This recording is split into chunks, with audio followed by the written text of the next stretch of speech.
नमस्कार, मैं हूँ रोमा और आप देख रहे हैं न्यूज़ नशा। न्यूज़ नशा के प्लेटफ़ॉर्म पर आप सभी का स्वागत है और आज हम जो चर्चा करने वाले हैं वो है फेमस एस्ट्रोलॉजर सिद्धांत सहगल जी, जो कुंडली देखकर सामने वाले इंसान का पूरा भविष्य निकाल देते हैं। इनकी काफ़ी भविष्यवाणियाँ सच भी हुई हैं और आज इनसे हम हरियाणा की राजनीति को लेकर बातचीत करेंगे, आप पार्टी, बीजेपी और कांग्रेस को लेकर। चलिए प्रोग्राम को आगे बढ़ाते हैं। सिद्धांत सहगल जी नमस्कार, स्वागत है आपका। नमस्कार। आप हरियाणा की राजनीति के बारे में आप बताएं, कौन सी पार्टी आगे रहेगी, कौन सी पीछे रहेगी और कौन सी पार्टी पीछे छूट जाएगी, इसके बारे में आप हमारे दर्शकों को बताएं। हरियाणा चुनाव में जो स्थिति है इस वक्त, यहाँ मैं भाजपा की पार्टी यानी भाजपा पार्टी की कुंडली के अनुसार और मोदी जी की जो दशा अंतर्दशा चल रही है उसके अनुसार मैं बता रहा हूँ। यानी पहले भी बता चुका हूँ इस मामले में, फिर उसी सूत्र को पकड़ते हुए मैं आगे बढ़ना चाहूँगा कि बीजेपी पार्टी की जो स्थिति है इस वक्त, जिस वक्त ये हरियाणा के विधानसभा चुनाव हो रहे हैं, भाजपा की जो अंतर्दशा चल रही है, ये वही अंतर्दशा चल रही है जो बीजेपी के लोकसभा चुनावों के दौरान चल रही थी। यानी भाजपा का जो डाउनफॉल है, लोकसभा चुनावों में जो डाउनफॉल हुआ है, निश्चित तौर पे बहुत लोग नहीं मानते हैं, वो तो सत्ता में आ गए हैं, 240 आ गई है, इसको हम कैसे डाउनफॉल माने। तो 282, उसके बाद 303 और उसके बाद 240 होना अगर डाउनफॉल नहीं होता है तो इसके बाद का गणित मुझे नहीं मालूम कि डाउनफॉल किसे कहते हैं। और मोदी जी की जो महादशा और मोदी जी की जो अंतर्दशा चल रही है, वो भी डाउनफॉल वाली स्थिति की ही है। यानी पार्टी की स्थिति इस वक्त बहुत मजबूत नहीं है। मोदी जी की दशा अंतर्दशा जो कि मुख्य नेतृत्व में है बीजेपी के, दोनों चीजें काउंट होती है। पार्टी की स्थिति भी काउंट होती है और जो नेतृत्व दे रहा हो, जो मुख्य नेता हो, उसकी स्थिति भी काउंट होती है। उसके अनुसार हरियाणा विधानसभा चुनावों में भाजपा की स्थिति अच्छी नहीं रहने वाली। हो सकता है भाजपा पार्टी नंबर 2 हो जाए और आम आदमी पार्टी अगर इसमें बीच में कूदती है हरियाणा चुनाव में, जो कि जाहिर है कि वो कूदेगी, तो यहाँ आम आदमी पार्टी तीसरे नंबर पे ही रह जाने वाली है। कांग्रेस हरियाणा चुनाव में क्लियर कट चुनाव जीतेगी।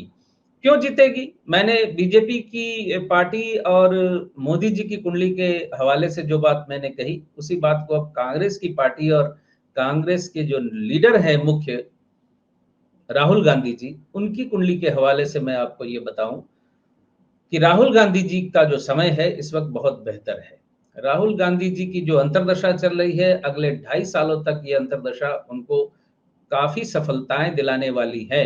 और ये अंतर्दशा अभी शुरू हुई है, मुश्किल से 5 महीने बीते हैं, तो समझ लीजिए 2 साल और 1-2 महीने ये अंतर्दशा उनकी चलने वाली है। तो राहुल गांधी जी का समय इस वक्त बहुत पीक पे है। इसी पीक समय की वजह से ही उन्हें लीडर ऑफ अपोजिशन का पद मिला है। नहीं तो उनको तो कई बार आप जानती हैं, दर्शक मित्र भी जानते हैं कि कौन राहुल, और राहुल गांधी के ऊपर कितने नाम और उपनाम जोड़ दिए गए थे, जैसे उसको कुछ आता जाता ही नहीं है। लेकिन इस बार अमेरिका जब राहुल गांधी जी गए और जो उन्होंने छात्रों के साथ कम्युनिकेशन किया, वहाँ के मीडिया के साथ कम्युनिकेशन किया, वहाँ के लोगों की बातों का जो जवाब दिया, बिल्कुल मतलब बैक टू बैक अपने हिसाब से, तो वहाँ उनकी छवि जो और ज्यादा निखर के आई है।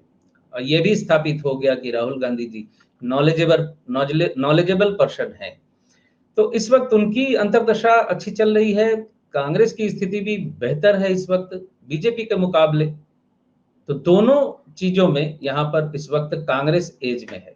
कांग्रेस हरियाणा में क्लियर कट जीत दाखिल करने वाली है, यानी क्लियर कट वो सत्ता में इस बार आएगी। हाँ, पार्टी की आपने बात की, बीच में मैं छूट रहा हूँ, एक चीज और छूट रही है। जेजेपी पार्टी अगर अलग से चुनाव लड़ती है, जैसे कि वहां है, शायद 4 पार्टियां हैं, बाकी और कोई पार्टी होगी तो मुझे मालूम नहीं। तो ये 4 पार्टियों में जेजेपी हो सकता है तीसरे नंबर पे आए और आम आदमी पार्टी वहां कोई बहुत ज्यादा इफेक्ट नहीं डाल पाएगी, क्योंकि आम आदमी पार्टी का मतलब ही अरविंद केजरीवाल जी, और अरविंद केजरीवाल जी का जो समय है इस वक्त, वो उनके बहुत ज्यादा फेवर में है नहीं। वो बहुत ज्यादा प्रभाव हरियाणा चुनाव में डाल पाएंगे, इसमें मुझे संदेह है। एक सवाल मेरा आपसे ये है, जब प्रधानमंत्री नरेंद्र मोदी पीएम बने थे, जो उनकी कुंडली में नक्षत्र जो ग्रह थे, क्या वो अब राहुल गांधी की कुंडली में दिखने लगे हैं? दिख रहे हैं आपको? नहीं नहीं नहीं नहीं, इस मामले को ऐसा नहीं देखा जाता। हर व्यक्ति की कुंडली के नक्षत्र या उनकी चल रही दशा अंतर्दशा अलग अलग होती है। राहुल गांधी जी की जो महादशा थी 2019 तक अच्छी नहीं थी। बृहस्पति की वो मंगल की महादशा में थे राहुल गांधी जी। मंगल के बाद उनको राहु की महादशा उनको शुरू हुई मई 2019 के आसपास। राहु की महादशा, राहु जो है शतभिषा नक्षत्र में, अपने ही नक्षत्र में। शतभिषा नक्षत्र जो है, यानी राहु के 3 नक्षत्र होते हैं, आर्द्रा, स्वाति और शतभिषा। शतभिषा नक्षत्र जो है, इसको ज्योतिषी दृष्टि से 100 तारों का समूह कहा जाता है। और शतभिषा नक्षत्र और कुंभ राशि का जो चिन्ह है, वो जो एक व्यक्ति घड़े से धरती को सींच रहा है, पानी से सींच रहा है, तो कुंभ राशि का संबंध कृषि से जुड़ता है। तो कुंभ राशि और शतभिषा ये समाज को, यानी इस नक्षत्र में जन्मे लोग या इस नक्षत्र में चल रही दशा अंतर्दशा वाले लोग समाज को बहुत कुछ दे के जाते हैं, कृषि को समृद्ध करके जाते हैं इस वक्त पे। और शतभिषा नक्षत्र जो है उधरमुखी नक्षत्र है, यानी उन्नति कारक नक्षत्र है इस वक्त। और इसके विपरीत मोदी जी की जो दशा अंतर्दशा चल रही है, उनकी मंगल की महादशा जो विशाखा नक्षत्र में है, विशाखा नक्षत्र जो है वो डाउनफॉल वाला, यानी अधोमुखी नक्षत्र कहते हैं उसको, वो डाउनफॉल वाला नक्षत्र है। इसलिए यहाँ पलड़ा इस वक्त ऐसे हुआ पड़ा है ऊपर नीचे इस मामले में। और जाहिर है, बिल्कुल सिर्फ मैं कह नहीं रहा, इस वक्त मीडिया रिपोर्ट्स को भी अगर आप उठा के देखें तो राहुल गांधी को ज्यादा व्यूज मिल रहे हैं, राहुल गांधी को ज्यादा पसंद किया जा रहा है। मोदी जी को अब पहले जैसे व्यूज नहीं मिल रहे। मोदी जी के भाषण अब पहले जैसे प्रभाव भी नहीं डाल रहे हैं, लोग भी नहीं आ रहे, भाषण नहीं दे पा रहे हैं, नहीं दे पा रहे। वे वही रिपीट बातें हैं, वही बौखला से रहे हैं। कभी उनका टीपी गड़बड़ा जा रहा है, वो भी गड़बड़ा रहा जाता था, वो थोड़ा सा आगे निकल रहे हैं। नहीं, मैं तो खैर उनको ये नाम से उच्चारण लेता नहीं हूँ, निकल जाता है कभी मुंह से तो अलग बात है। वो लोग कहते थे या कोई भी कहता था, जैसे मोदी जी को भी कई नामों से बुलाते हैं, तो मैं उन नामों का उच्चारण कभी नहीं करता। लेकिन जाहिर है मोदी राहुल गांधी पे एक तकमा या एक स्टैंप लगाने की कोशिश की गई थी, जिस स्टैंप को वो मिटाकर आगे निकल चुके हैं। राहुल गांधी जी की भारत जोड़ो यात्रा ने उनके पूरे व्यक्तित्व को बदल के रख दिया। और व्यक्तित्व ऐसे नहीं बदला है। हम ज्योतिषी दृष्टि से यही देखते हैं कि दशा अंतर्दशा अगर अच्छी चल रही है तो फिर वो जाकर आगे बढ़ जाता है, और दशा अंतर्दशा अगर खराब आ जाए तो राजा को भी रंक बनते देर नहीं लगती। ये सारा नक्षत्रों का और ग्रहों का खेल है। और राहुल गांधी जी का समय इस वक्त काफी उफान पे है, और अगले 2 सालों तक मैं आपको बता रहा हूँ यहाँ दर्शकों के सामने चैनल पे, अगले 2 सालों तक वो अप्रतिरोध्य रहेंगे। अगले 2 सालों तक उनको किसी भी प्रकार की समस्या में डालना मुश्किल होगा। अभी और भी आने वाले समय में, जैसे अभी जितने 26 तक भाजपा की कुंडली की जो स्थिति है, 2026 तक जितने भी विधानसभा चुनाव होंगे, किसी भी विधानसभा चुनाव में भाजपा कोई बहुत अच्छा प्रदर्शन नहीं कर पाएगी। तो हरियाणा में क्या लगता है, कौन सी पार्टी बाजी मार ले जाएगी आपके हिसाब से? हरियाणा में कांग्रेस बीजेपी मुश्किल से वहां अगर 20 सीटें जीत गई तो समझिएगा बहुत ले गई। आपकी भविष्यवाणी को भी याद रखा जाएगा। कांग्रेस के आने की उम्मीद दिख रही है। सेकंड नंबर पे बीजेपी, थर्ड पे जेजेपी, और फोर्थ नंबर आप दे रहे हैं आप पार्टी को। Last fourth number. Kejriwal ji jail से निकले हैं, निकलने के बाद जो प्रचार प्रसार कर रहे हैं, इसका भी कुछ फायदा नहीं होने वाला क्या उनको?